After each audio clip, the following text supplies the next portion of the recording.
weltare ɓiɓɓe fulɓe andu diine maɗa fedde heblo sukaɓe africa weltare tv takkusana yoni to lekseyba gorgol to mbouta to fomo guireyta to seyid babi to jareɓe to wuliége to buruji to melga ko on takkusan juula ha to galle ceerno amadou demba to boynita ko on takkusan kadi juula ha to galle oumar abdoullahi juuñe diallo to ñomele ko taari ɗum kala ene jeeya e gardidi kabaruji men to leydi Mauritanie caggal kayde neɗɗo goto tawno tigui certificat de mariage ene waɗa e dow inde makko ɗum saabinoma tigui haw wullitinoma e caggal gullitagol ngol noon enquête waɗama e centre état civil o tawama tigui fodde tawama fodde meddiɗe capanɗe joyyi ka taw ko kawuji fenani woni tigui falsification kayitaji kono no holliri directeur kalfinaɗo ko fati e binditagol to leydi Sénégal gendarmerie mo Keur Massara ɓe kolliri tigui wonde ɓe pawi juuɗe mabɓe e yi sagataɓe ɗiɗo tawrama faux billeji halis kewɗo jaara mum ene guime ha milliard uji ɗi taw ko franc CFA leydi Mali hono état major général des armées mo leydi Mali ɓe bayini communiqué mabɓe e nder communiqué e wiide mabɓe ɓe jowima fittano biyeteɗo ibnu ak mbayrasa on ko goto e mawɓe seɓɓitiɓe ɓe mbardimo noon e nayo e gollediɓe makko to leydi Benin Patrice Tala hoorejo leydi Benin o nodditi ambassadeur joɗannoɗo leydi makko toon to Niger ɗum noon ko caggal teskede kay e oɗo saaha kala tekkere ne surka hakkude leydi ɗiɗi woni hakkude leydi Benin e leydi Niger kedde Afrique ponnoɗen jaɓɓade ko musidɗo men Alassane Oumar Mbocco habaruji men joolam jaɓeri ma en jaaha to leydi Belgique to leydi Palestine hakkude mum e Gaza to leydi Liban to leydi Russie bisimilla moon e ketki hotodirte joni joni piren pacciren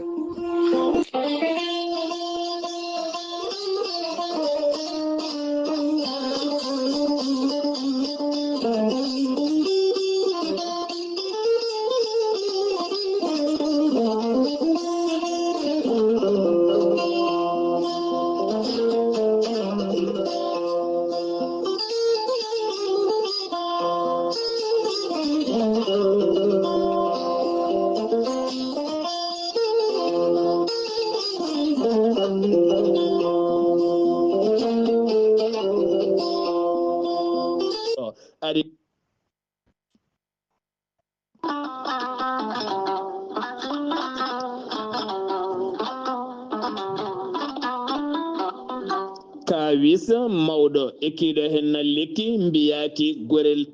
gorelte ko ha ko moƴƴo iwruko to koordinoro ari ko wallude e safrude ha moni kala yito hen hoore muɗuma ɓen hutortoɓe gorelte mbi'i alhamdulillah yoga hen ko joguinoɓe ñabboji kawniɗi no fewi yoga e docteur mabɓe kolliti hol o safara mon jiituɗon an neɗɗo tuƴiɗo joguiɗo AVC jogui cardiaque ƴiƴam dogata e ɓandu mum ɓandu jaaɗoru ɓandu wuloru prostate yoga e ñabboji goɗɗi kala hay janowo kala mum de so jokkodire gorelte ma yiito hoore muɗuma gorelte ko ha ko moƴƴo iwruko to koordinoro ari ko wallude e safrude ha moni kala tina hoore mum ayi ken ko jamireɗa mbaɗa e ndiyam ngulɗam aɗa yara aɗa yiito cellal ɓandu maɗa so tawi jiɗɗa ko hebde ko laaɓi ko fati gorelte jahata koto site mabɓe internet mbaɗa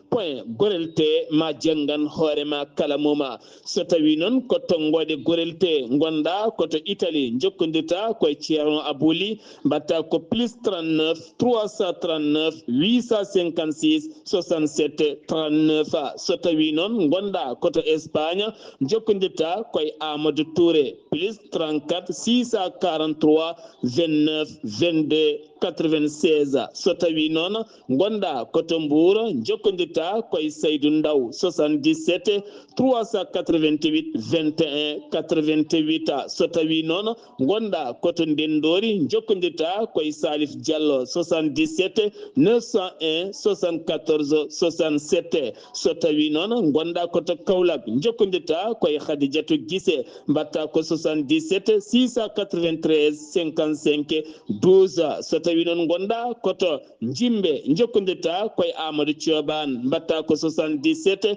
428 85 88 so tawi noon gonda koto leydi France jokkondirta koye Harouna Ngaydo 06 50 99 64 43 musidɓe tedduɓe gorelte ko safara tan woni e moɗoma.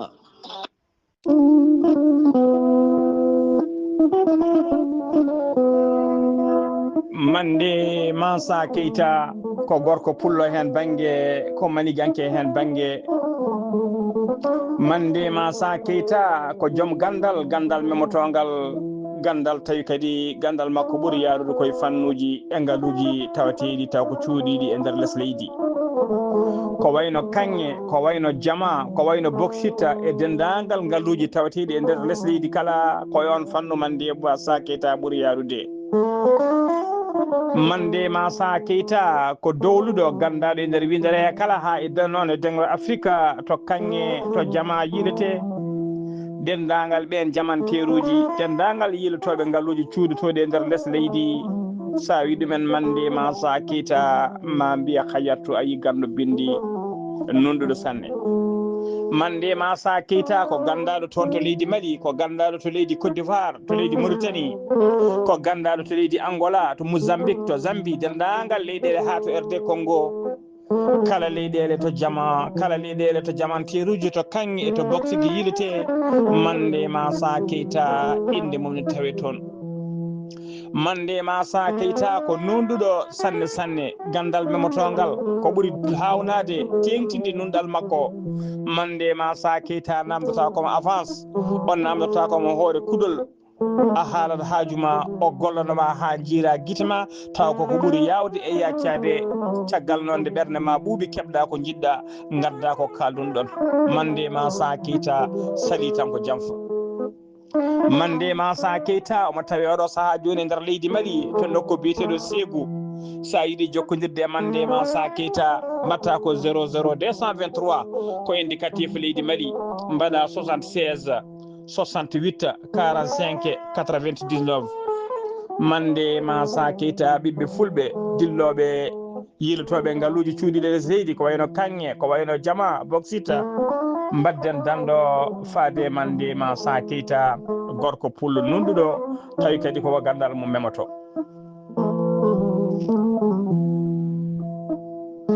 Jibisi ko wittiyanke leɗɗe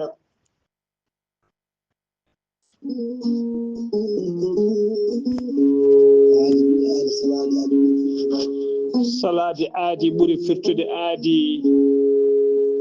ceerno Amadou Tijane Diallo gorko mo melga wuuro jinneji wi ko firtata aadi mo aadodiri e jayde weltare ɓiɓɓe fulɓe andu diine maɗe weltare TV. ceerno Amadou Tijane Diallo ne safa rafiji kewɗi ɗi jiida cirola wonduɓe kista fibrom dogam sitte rewɓe ɗon koɓe sowade rewɓe dartoraɓe kala gorko mo melga wuuro jinneji ko jaadino ɓala waɗa darwal kala gandu bindi laaɓaɗo leɗɗe. ceerno Amadou Tijane Diallo ne yawrane wonduɓe kista fibrom dogam sitte rewɓe ɗon koɓe sowade rewɓe dartoraɓe sattoraɓe dewle kala. ceerno Amadou Tijane Diallo ne yawrane ɓen wonduɓe koyɗe musoje kecceji musoje ɓalli guloji e ɓalli ɓutoji kala. ceerno Amadou Tijane Diallo ne yawrane ɓen wonduɓe prostate hay sinno prostate ma koko yano ha ala ko heddi so wonano opéré so tawi on jokkodiri joni joni certa hen ha laaɓa taw sekaka. gorko mo melga wuuro jinneji so tawi oɗon maldana ko mbawɗa wondude kala balle tati taw ka wi alhamdulillah rabbil alamina. ceerno Amadou Tijane Diallo ene jogui leɓɗe ɓeydoje gorago ene yawrane ɓen ustaraɓe gorago yawɓe yitade koye men e jippiɓe leesi kala e on fannomo jogui leɗɗe façon ngaji ɗiɗi hen façon goto wiyete ko meeɗi mosa ƴettat ɗum joni mosa no fure no furo façon ɗiɗa ɓo wiyete ko yeddi ƴeewa ko ledde ureteɗe awra ɗum joni joni mbiya alhamdulillah gorko mo melga wuro jinneji ene tawe oɗo saaha joni to Paris lamorgo leydi France sa yiɗi jokkodirde e makko mbatta ko 00336 04 0436 27 gorko mo melga wuro jinneji base mum tawe to Dakar en tawe mi yi koni wiye Ceerno Abdoulaye Diallo numéro mum téléphone ko 77 714 94 15 gorko mo melga wuro jinneji base makko ne tawe to Nouakchott legal biyetegal Samia étage ne huccite usine plâtre numéro on ko ɓii ko tawteɗen mbatta ko 41 05 13 85 walla mbaɗa 46 94 21 91 gorko mo melga wuro jinneji gam hoybitande tawteɓe la polpolol dande maayo ɓe Mauritanie Sénégal base makko ne tawe to Ross Mauritanie ha to Dagana kala taweɗon sehil makko Ceerno Amadou Dia gorko mo leeraɓe numéro mbatta ko 77 537 79 28 Ceerno Amadou Tijani Diallo gorko mo melga wuro jinneji mbadden dando faade makko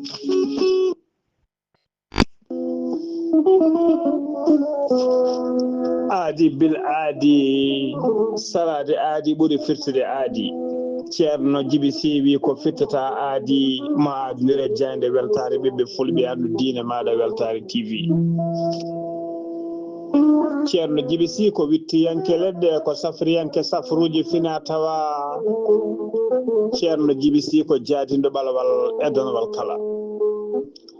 Ceerno Djiby Sy ko laaɓɗo reedu malaɗo wune newiɗo sanne Ceerno Djiby Sy ne safar rafiji kewɗi ɗi jiiɗa cirol wonduɓe kista wonduɓe fibrom dogam sita rewɓe ɗon koɓe sowade rewɓe dartoraɓe kala Ceerno Djiby Sy ne yawra ɓeena worɓe ma rewɓe worɓe wonduɓe debbo seyɗane ma rewɓe wonduɓe gorko seyɗane kala Ceerno Djiby Sy ne yawran ɓen sattoraɓe dewle omo yawrani kadi ɓen ɓe arsigaji men kippi weddaɓe korte wonduɓe dabaruji kala Ceerno Djiby Sy kollaɓɗo reedu ko mallaɗo woni newiɗo sanne dendagal rafi mbawɗa wondude Ceerno Djiby Sy e dendagal haaju mbawɗa jogade e Ceerno Djiby Sy on ɓurodirta ujunnaji 6 ugoya so tawi ko CFA ɓurodirta ujunnaji 2 CFA woni 10 000 francs CFA Ceerno Djiby Sy ene andi dendagal kilineɓe mum ewɗo saaha joni o arti omo tawe Nouakchott lamorgo leydi Mauritanie to base makko legal netteka sara jeere netteka Ceerno Djiby Sy ene yawran worɓe usraɓe gorago yawɓe yitade koye men e jippiɓe leece kala e on fannu Ceerno Djiby Sy ne jogui leɗɗe wiyete ko muuɗa hirna ƴetta ɗum joni mbiya alhamdulillah rabbil alamina Ceerno Djiby Sy ko newiɗo sanne Ceerno Djiby Sy so yannama ka miskino safruma ha mbiya wen tawa hay mbuuɗa yoɓani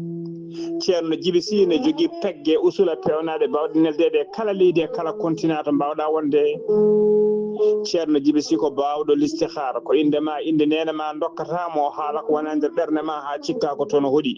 so tawi ko leydi Mauritanie ko ujunere ugoya walla cooda kartal crédit ujunere keefa neldamo kalnamo indema inde nene ma ko heddi ko ɗacca e juuɗe makko so tawi ko tawteɓe leydi Sénégal Ceerno Djiby Sy liste kara waɗirta ko temedde 2 CFA woni 1000 francs CFA omo jogui numéro makko weef ko numéro orange money mbatta ko 00 221 78 128 35 98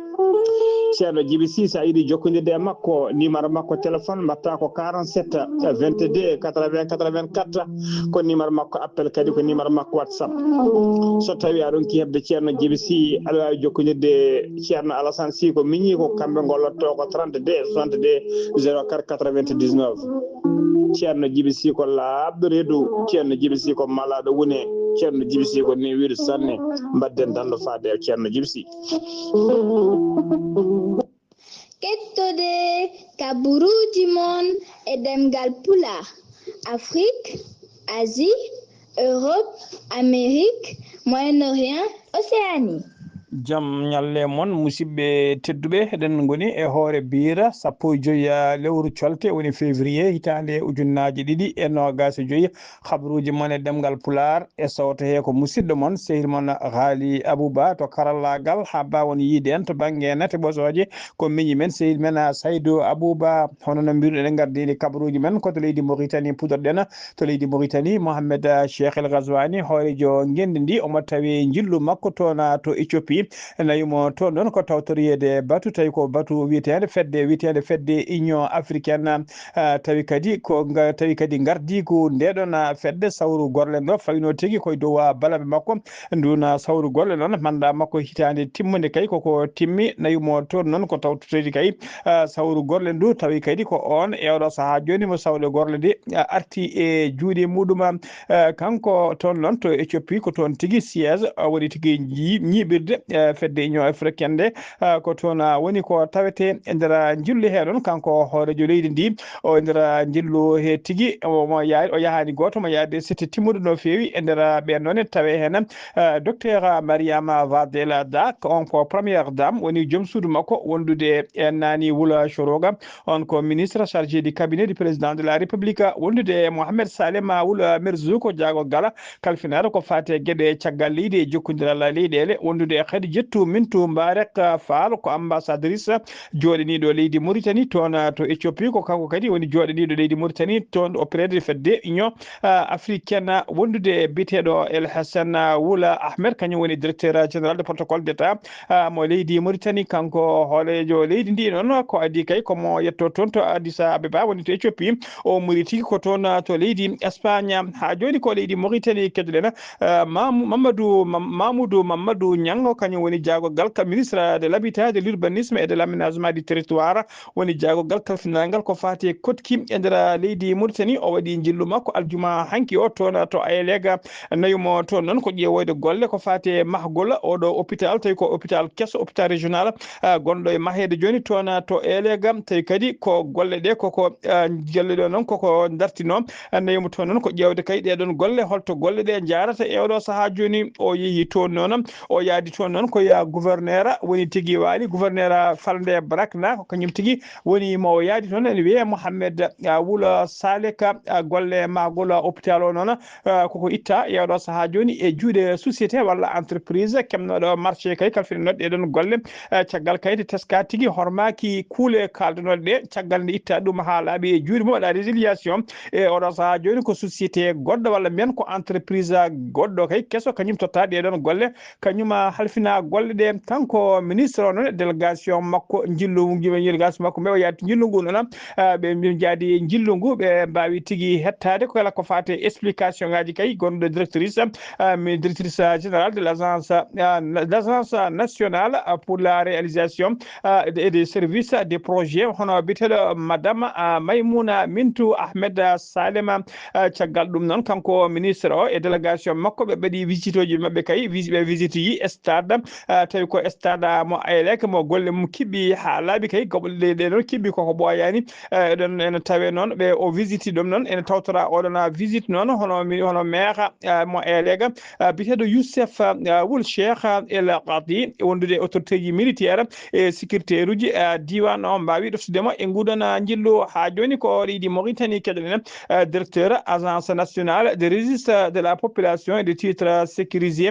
woni tigui hono directeur kalfinare ko fate dendagal binditagol e nder leydi Mauritanie biyeteɗo Sidi Ali Wula Navi o holliri tigui wonde o holliri ñande alkamisa ɓennuɗo o wonde e nder enquête mabɓe kay udditanoɗo ɓe puɗɗima yitude kay 250 ka tawi koko wiyete falsification woni tigui kayitaji tawi ko kayitaji bencitaɗi kayitaji fenade pewnaɗi e dow inde yimɓe tawi ko kayitaji fenade enquête o noon ko caggal kay nde Mauritanajo goto caggal kay nde tawno tigui certificat de mariage ene waɗa e dow inde makko tawi kadi on debbo mo wiya ko kanko waddi mariage on debbo o anda ɗum ni caggal ɗum noon ko ɗon tigui o portuno plainte ha enquête uddita hen caggal noon porti plainte enquête uddita hen noon tawama tigui no mbiɗen ni 250 ka tawi ko falsification woni tigui kayitaji ɗi ndewani lawol wiidetiɓe e ɗiɗon enquête o noon waɗi ko to centre to certificat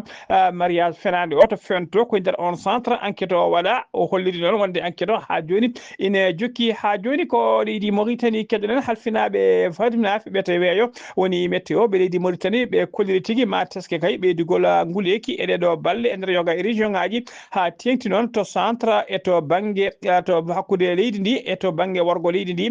ko wayno to Asaba to Brakna to Gorgola to Guidi Maga ɓe kolli noon pikke tawi ko fate kay nguleyki to ɓurata teskede kay koto Sehil Babi en Sehil Babi noon kañum woni lamorgo Guidi Maga to noon ɓe kolliri tigui pique o ma ya ha 41 degré ha joni ko leydi Mauritanie keddoɗen jagorgal leydi ndi kalfinaɗo ko fate julago woni ministre des commerce e nanɗo makko tawi ko kalfinaɗo ko fate negol jawdi woni ministre de l'élevage ɓe joddima ñande alkamisa ɓennuɗo batu ɓe guna batu noon ko fate kay taƴe ko yunitade e taƴe ko fate cogguji ɗeɗo gueɗe ɗiɗi tawi ko ñameteɗe kadi kata jinade nder leydi he woni tigui ko fate ñamde tew guertoɗe e ko fate bofode ɓe kolliri noon e nder note circulaire moɓe ciifi noon ɓe kolliri kay wonde kay kilo goto kilo tawi ko tew guertoɗe ɗo saaha joni yamira yo yeeye e nder yamiraji kay e nder tigui ɗumɗoji tati région ngaji tati tawteɗi e nder Nouakchott yamira yo yeeye kay ko 140 woni 140 woni 140 émiri ɗum noon hawra 1400 woni ujunere temedde nayyi tawi ko uguya e limore hinde nde so tawi ko palette bofode noon waɗi ko capantati bofode on palette noon yamira yo yeeye ko 180 émiri woni tigui ujunere temedde jeetati woni 1800 émiro taw ko imore hinde nde ɓe kolliri noon wonde kay puɗɗogol ɓe kolliri noon wonde kay ma commission ngaji tafe ɗin commission ngaji noon ko halfinteɓe kay rewidade ɗiɗon cogguji e nder Nouakchott lamorgo leydi ndi ɓe kolliri noon ɗeɗon gueɗe ɗe kalirɗe gueɗe ɗiɗi ko fate ɗiɗo cogguji fuɗɗoto kay tigui hutorede cogguji ɗi natata en vigueur kay ko à partir de nogas lewru février ndu gonɗen ɗo kadi ɗiɗo cogguji waɗen tan oɗo saaha joni ko Nouakchott tigui e nder Nouakchott lamorgo leydi Mauritanie o holliri noon ɓoyata kadi ma cogguji kay mbawi taƴede caggal cogguji taƴa e Nouakchott ƴeewe tigui ko fawete hen ko fate transport ha wawa andede kay e nder région ngaji tawte nder leydi he kala no kilo tew tawi ko tew guertoɗe wondude palette bofode holno fotata yeeyede caggal ɗum ma commission ngaji kaltaƴe taw ko halfinteɓe ko fate rewidade ɗiɗon cogguji ha joni ko leydi Mauritanie sen ummima to leydi Mauritanie koto leydi Sénégal paɗenam to leydi Sénégal ñande aljuma ñande jamma alarba ɓennuɗo police tawi ko police mo leydi Italie tawateɓe toon to Roma ɓe kolliri tigui wonde ɓe timima sagata gorko goto Sénégal naji dattu noon ko fate trafic cocaïne woni trafic drogue o nanga noon koye nder parking tawi ko guenale kidɗe to nokku biteɗo via sac Giovanni ko toon teeɓa ɗeɗon balɗe kala noon police o holliri tigui wonde caggal kayde heeɓi habaruji wonde kay ko ɗum jogui tuma muya wonde kay ko ɗum dartodi eɓe dewrire makko koyguel haaɓe teeɓima e oɗon ñalawma police o noon tawe makko tigui koli on koli noon waɗi 46 dose taw ko cocaïne nden police ji ɗi noon mbayi kadi yaade ha galle makko wadde kay ko wiyete losgoji to galle makko ɓe tawi toon fodde kay 800 euros 800 euros noon à peu près ma wono fodde 500 000 tawi ko franc CFA ko ɗum woni tawi koɓe galle makko tawi kadi ɓe cikki oɗon haalis ko kalis mo heeɓi ko fate jeygu oɗon drogue mo hinde cocaïne ha joni ko leydi Sénégal keddoɗen guyka taw koko hinde oldoba ko hono mum hewani yiyede e nder leydi Sénégal tawa kadi gueɗe baɗe ni heewi yiyede koye nder film uji ɗum tigui waɗi ko waɗi e to e nder leydi Sénégal to nokku biteɗo autoroute à péage tawi ko sorti 9 janggu ngu noon waɗi koye waɗi tigui janggu noon waɗi ko tigui waɗi kadi ko nangue hoore kellew yimɓe noon nangue hoore kellew tawi kadi cuuɓi kamɓe waɗɓe janggu ngu ɓe hinde tigui waɗɗo ɓelɗo ɓe mbaɗi janggu ngu koye joom ngaalu goto tawi ko woni homme d'affaires Égypte naajo koye mum ɓe mbaɗi nguɗon janggu on Égypte naajo noon wonduno e sehil muɗum tawi kadi kañum e hoore mum ko Égypte naajo eɓe goni e dow motto mabɓe caggal kay ɓe jalti e bogne e banque agence banque goto biteɗo bois mo Kër Massar ko ɗon tigui ɓe tiiri koppereje kewɗe no fewi kono wona million ngaji 6 tawi ko franc CFA o ƴetti ɗum o waɗi sac makko addo o wakki caggal o jolni sehila makko eɓe goni e lawol de autoroute à péage deke bandiji ɗi ene ndewe mabɓe koyguel guila bogne to ɓe mbawi tigui rewde mabɓe ha e dow autoroute à péage ko ɗon tigui autoroute à péage o guyka kano walla mbiyan oldobo noon ɓe mbaɗi tigui ko ɓe provoqué tigui ko accident ɓe mbayino feriɓe moni e mbadi accident tawi kadi ɓen woyɓeɓe ɓe goni koye motoji ɗiɗi nden ɓe perimomo noon ko ɗon ɓe jani tawno yane leydi kanko Égypte naajo ko ɗon tigui moto goddiɗo moto keddiɗo ko ɗon tigui ɓe dagani on Égypte naajo gonɗo e leydi ne yani ɓe gone harƴidde sac makko ado yeeso yimɓe kala ɓe pondiri makko ko juuti noon caggal ɗum ɓe kefti sac o ɓen ɗiɗo wonɓe moto e caggal noon nde ɓe doganno kay ko ɗon goto e ɓen ɗiɗo wiɓe goto mabɓe teɓɓiti saami e leydi tawi kadi ɓe jadduno e sac ne waɗi 6 millions francs CFA teɓɓitiɗo noon wona kañum joguino saga on janɗo noon inde muɗum fuɗɗori ko alkulal o ene yette Diallo ɗum noon saami e leydi kay yimɓe hewɓe ñukki e makko kay mbawi tigui nanggudemo ha kay police ari nden police noon yettima nden police yettima noon ko ɗo police eji ɗi mbawi teɓademo nden jukkimo noon ko ɗon tigui o haali mo gollotono o biyeteɗo o ene yette OS Camara jeeya tigui to leegal Grand Yoff nde enquête waɗa e mum ɓoyani wiya teeɓe e oɗo saaha joni ɓe mbiyama teeb kamɓe kala ha joni habaruji men ɗemgal Pulaar to leydi Sénégal ha joni gendarmerie mo Dakar ɓe kolliri tigui wonde ɓe teeɓima sagataɓe ɗiɗo dattornoɓe kay hutorade ko fati faux billet woni halis tawi ko halis mo moƴƴani ɗum noon gollon teɓgol noon ko ñande jamma sappo e tati ne wiyata sappo e naya février gonɗen ndu tawi kadi ko gendarmerie ɓe brigade de recherche ɓe Kër Massar kañumen teeɓiɓe halis faux billet noon moɓe tawra tigui jaɗu mum ene ɓuura ha teeɓi ha ɓuura tigui ha milliard uji ɗiɗi taw ko franc CFA enquête o noon ina enquête o woɗɗi gasde kay saabu kay holliri joguiɓe enquête o ɓe kolliri tigui ɓe jiiɗi ko rewidade haaɓe mbawa teɓade dendagal réseau o kala haaɓe mbawa tigui teɓade ɗumen hano hannirta ni ha joni habaruji men ɗemgal Pulaar to leydi Sénégal ha joni rapport Cour des comptes jaltiɗo kay ɗo saaha joni tawi on rapport noon ene moddini no fewi ko fati e laamu kidugu woni laamu Macky Sall on rapport noon holliri tigui wonde haalisaji kewɗi ko buɓɓaɗi e nder ɗiɗon duuɓi ɗi Macky Sall ardino leydi ndi yimɓe APR noon enen yimɓe APR noon wona tigui wona noon jiiri ɓe kolliri tigui oɗon rapport ko rapport fenade ko rapport tigui tawa kadi ko fenade ɓalere walla waɗere coyi ko ɗum tigui woni e nder oɗon rapport kay ɓe koɓe yettuɓe oɗon rapport yimɓe noon tawi kadi ko yimɓe ɓen to wiyeteɓe jeunesse conscient woni wiyeteɓe des jeunes conscients de la région de Dakar kamɓe kolliri caggal kayde o rapport yalti ɓe kolliri tigui wonde ñande aljuma garoɗo ko nogas goo lewru février hitande ujunnaje ɗiɗi e nogas joyyi koɓe yuɓɓinoɓe seppo molantego Allah e nder Dakar ɗum noon seppo noon ɓe puɗɗoto ɗum ko fuɗɗoto ko sanga 15 heures woni 3 heures kikiɗe seppo ngo noon ɓe ummotto koto école normale ɓe jaɓana ha toon to wiyete rond point jetta do namdade kay gon seppo noon ko namdade ko addi kala ko hollide kay succe mabɓe e laamu kesngu ɗo saaha joni e hollide kadi namdade dendagal ɓen tuumaɓe kay ɗe nderki ɗeɗon koppereje taw ko ngaaluji leydi ndi nde mbawa tigui nanguede ndewne lawol hono no kay kolliri e nder communiqué mabɓe ha joni ko leydi Sénégal keɗoɗen député Aissata Tall Sall o holliri tigui wonde kay rapport de Cour des comptes ɓaƴƴini o kay on rapport tigui wonde kay on tawi ko rapport o moddinɗo kay laamu kilgu ngu woni laamu Macky Sall o holliri noon oɗon rapport ko rapport fenade o wi kay oɗon rapport tigui oɗon rapport mo jogui e junggo makko holliri yeeso yimɓe kala wonde rapport o hay signature goto ala tawateɗo e muɗum hay signature goto ala tawateɗo e ndeɗon oɗon rapport hono biteɗo Ayiba Daffé on ko goto e jaale woni tabbiɓe landa Pastef kañum e hoore mum waɗi tigui conférence muɗum de presse on conférence noon ko yidde jabade kay ko fati e konngudi Aissata Tall Sall haali ko fati e oɗon rapport o wi tigui wonde yo Aissata Tall Sall yo andu tigui wonde rapport mo jogui mo hollirta yimɓe o ko rapport tawi kadi on rapport ko copie woni tigui kayida yumma copie noon tawi kadi ko copie tireteɗo poɗeteɗo e réseaux sociaux ji bawɗe heɓade mo neɗɗo foof wawi heɓde wawata tigui wadde ko wiyete signature tawi ko signature baɗɗo ardiɓe oɗon rapport o holliri noon rapport yummajo o baɗɗo signature o on tawe e juuɗe hoorejo leydi ndi hono Bassirou Diomaye Faye ko kañuma goto jogui ndimagu heɓde oɗon rapport tawi ko rapport baɗɗo signature ma en ketto konngudi makko kanko Ayiba Daffé ko jaabi Aissata Tall Sall ɗaccon haqqe noon konngudi ɗi o jaabi ɗum koye ɗemgal wolof waxu dof la parce que rapport boo xam ne yow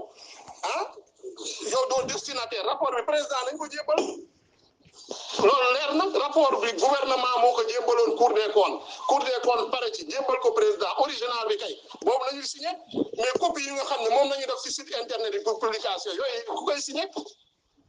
donc loolu ay version électronique la jël copier ko ba pare jël ko génne ko naan rapport bi kenn signé wu ko moom mooy kan fa ñu koy jox rapport bu ñu signé donc xam na ne yenn yi am na sama beneen collègue boo xam ne moom malheureusement da ngeen di ma baal mooy suppléant Macky Sall bi moom toujours liste nationale rek lay duggee donc kooku xamadi ak ñàkk mën a wax mais loolu da ngeen du tayu ko parce que déggul français vocabulaire am moo riche donc suy wax français wax yooyu rek la mën a wax il faut mu wax yoo xam ne ay waxu reewande la di waxu xamadi donc malheureusement son vocabulaire am riche donc beneen yoon mën na wax ci wolof nga xam ne mooy làkkam nit ñi mën ko comprendre mais di tàllal le micro lu toll ni RTS ngay wax ay wax yoo xam ne waxu picc yoo xam ne kenn xamul vraiment amul bopp amul genn donc lu ñu mën a wax mooy ni ñoom vraiment lu ñu war a wax sénégalais mooy 5000 milliards yi ñuy wax te ñu nëbb ko bor bu ñu nëbb fan nañ ko dugal 2000 milliards.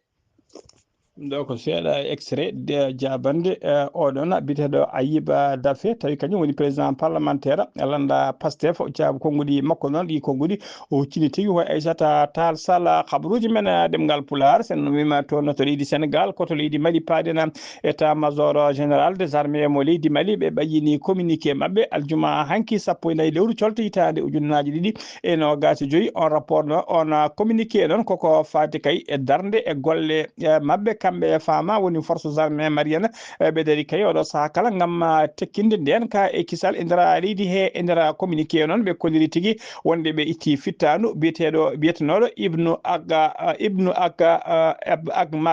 Mariyaha on noon koye mawɓe terroriste tigui tawi ko tawateɓe e nder falde kidala ɓe kolliri noon wonde o wara kay ka o warda koye gollidiɓe makko nayo worɓe ɓe mbara noon koye diwana nokku koye diwan to wiyete taglita ha to wiyete abako kala e dow lawol ummade kay e dow lawol ummade to wiyete Tassalita ene tawe to rewo Aguila hokka e nder région de Kidal koye noon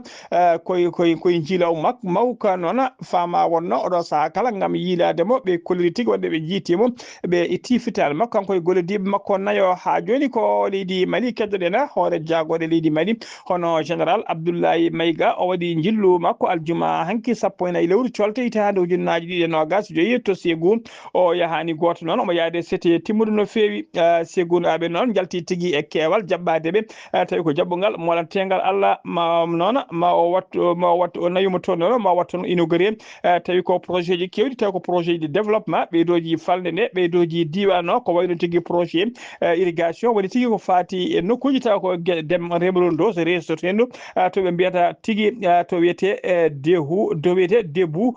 Debougou e to wiyete Debougou katta tawte tigui ene tawe e nder office mo Niger ɗum ko asata hande o waɗat 15 lewru colte aleda janggo o kadi ma waɗa inauguré aleda janggo o kadi ma waɗa inauguré hono ɗeɗon gueɗe to nokku biteɗo Douaila ha joni ko leydi Mali keddoɗena sagataɓe joguitiɓe kay nana jokki kay wadde tigui ko wiyete luwaji mumen nana jokki wadde luwaji mumen e nder yoga e région ngaji e nder leydi Mali e kala saaha noon e kala saaha eɓe mbaɗa janguji taw ko janguji musino fewi ñande 12 e 12 e ñande 13 lewru colte gonen ɗo ɓe mbaɗi jangu mabɓe noon koye nder ɗeɗo guure to wuuro wiyetego Bolibane e to wiyete Kaya ha to wiyete Goursi foof noon koye guure tawteɗe e nder commune mo Kolongo Tobo cercle de Massina yimɓe guure ɗe noon hewɓe mabɓe caggal kay nde tini yettade ɓe guurɗe ɓe hen dogi kay mbawi nabtude ko nder cuuɗi ɓe hen cuuɗi tigui o lesa coɓoji e nder dundu ko hen cuuɗi sanga 21 heures noon woni 9 heures jamma ko nden tigui kamɓe sagataɓe joguitiɓe ɓe mbawi wadde ɓe gaari dow motoji kewɗi no fewi ɓe jani kay ɓe jaɓani ko jeere wuuro ngo woni jeere luuma wuuro ngo wuuro wiyetego Bolima ɓe duppi jeere nde butikaji kewɗi noon e caleje kewɗe wondude e motoji ɓe duppi ɗumen kay ko ha wonti doodi ko hono ɗum kadi hono ɗen golle kadi woni koɓe mbaɗi toon to wiyete Kayo e to wite leggere kala ko ɗum ɓe duppi toon butikaji kewɗi e motoji wondude otoji kewɗi duppama toon ɓe jaadi toon kadi fodde capanɗe joyi holsere walla fodde capanɗe joyi dammola koɓe mbawi yaadude toon kamɓe ɓen wadɓe ɗiɗon janguji ha joni habaruji men ɗemgal Pulaar to leydi Mali ha joni keddoɗen e dow lawol Sikaso faade Bougani ko convoi tawi ko convoi ministériel woni tigui convoi taw ko ministére uji kewɗi mbaɗano jahanno kañumen tigui mbaɗa toɓɓono jangu taw ko jangu sebbitiɓe ɗum ko ñande alkamisa 13 lewru colte gonnen ɗo ɓe toɓɓa noon ko hakkude to wiyete ñeema e to wiyete Sikaso ɓe kolliri noon waɗi barmuɓe hewɓe no fewi kono ɓe kalani bila holno foti yimɓe mbarmi hen ɓe kolli noon hay goto wasani hen fittandu muɗum ko ɓe kolliri kadi caggal ñalngu haɗani convoi wawi jokkude golle muɗum walla jokki tigui lawol mum ha yetti toon to wiyete ñana hono no ɓe kolliri communiqué o ni ha joni habaruji men ɗemgal Pulaar sen mima to leydi Mali koto leydi Benin paaɗen hakkude leydi Benin e leydi Niger oɗo saaha kala tekkere ne surka hakkude mabɓe koye ndina mbaɗi noon Patrice Talon kañum woni hoorejo leydi Benin o nodditi ambassadeur mabɓe joɗannoɗo leydi Benin toon to Niger biyeteɗo Zidas Agonka biyeteɗo on noon ɓeydi tigui arti ɓeydi sabade kay artire ɗum tigui waɗede rappelé yo artidira leydi muɗum ko caggal kayɗe sunno konguɗi to sunno konguɗi tawi ko ɗina konguɗi noon koye nder cérémonie goto ñande 2 lewru février 2025 e nder cérémonie toon to wiyete Gaya e nder worgo leydi Niger ɗin konguɗi noon o ñaguino tigui ko yafuye dow inde makko tawi kadi ko dow ɗemgal makko e dow inde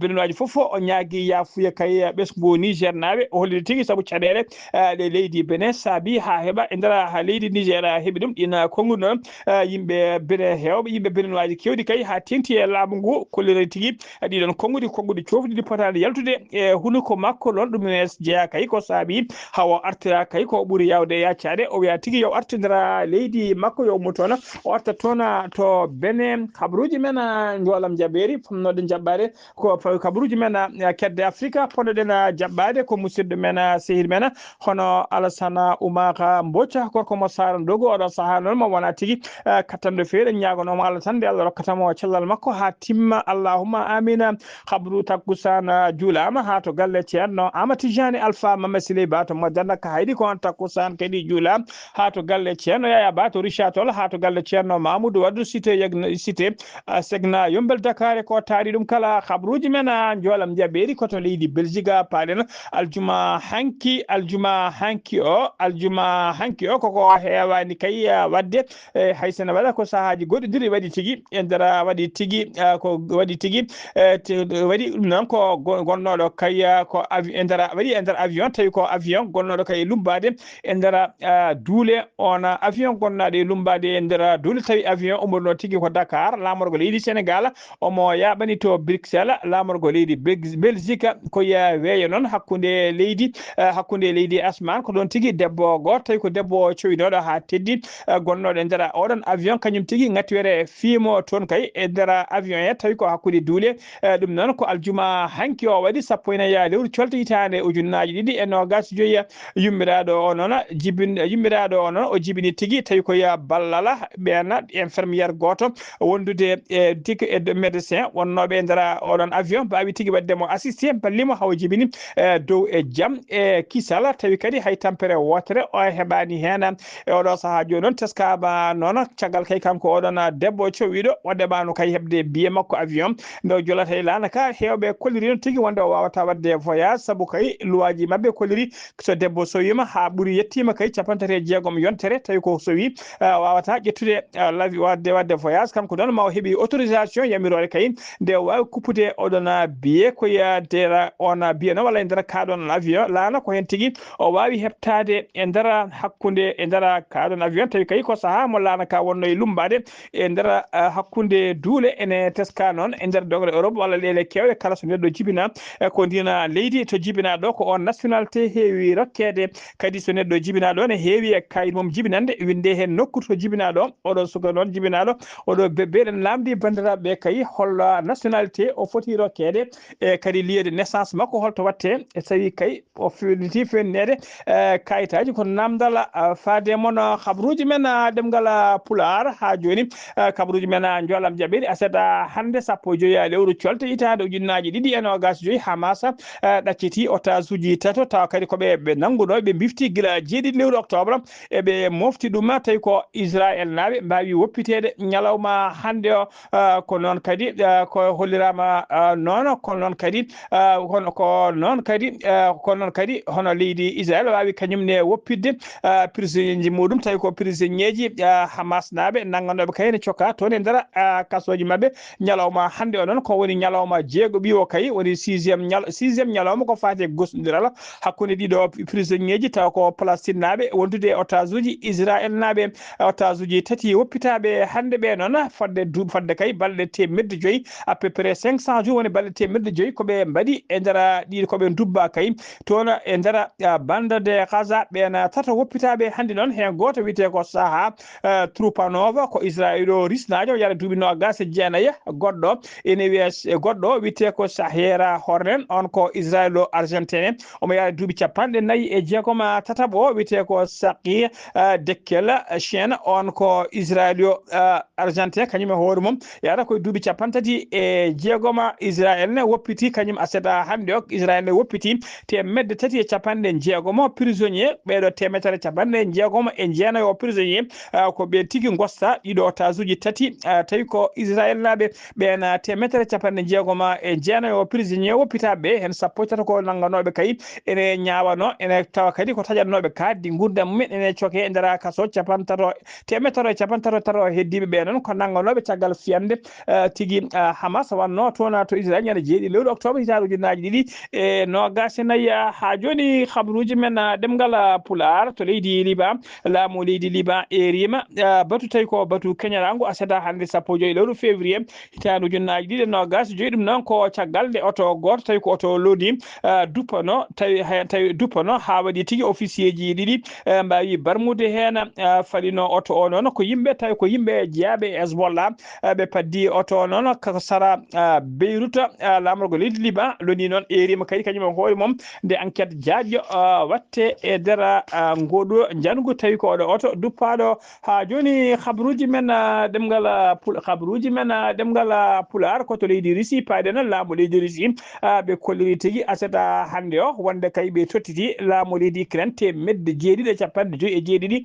goski tawi ko koninkoɓe waraɓe kay e nder guure waraɓe kay e nder guerre hakkude mabɓe e leydi Ukraine ɓe kolli hono ngolɗo tottirgol goskiji noon waɗi tigui laaɓi kewɗi tigui kene ko wayri wadde kay joni kena wona jonte tati ɓe mbaɗino tigui gosodiral bangal ni henen leydi Russie tottitaɓe goskiji kamɓene ɓe tottita leydi Russie goskiji koninkoɓe waraɓe e nder ɗeɗon leydi ɗiɗi wonɓe guerre kay oɗo saaha kala on guerre noon mo Donald Trump woni hoorede kesso dowlaji titude Amérique hollir tigui wonde ma darono dole mum ponno ha oɗo guerre darto ko ɓuuri yawde e yaccade musidɓe tedduɓe gasi ha laaɓi ceer ko ɗum ɗo wonno komin tonga noon habruji mon e ɗemgal pular e sawta he ko musidɗo moon sehil moon Haali Abouba to karallagal ha mbawon yiide en to banggue nate ɓosojo ko min yimen sehil men Saydou Abouba ketkimalaki jaam yo jaam Allah jogomi jogo on.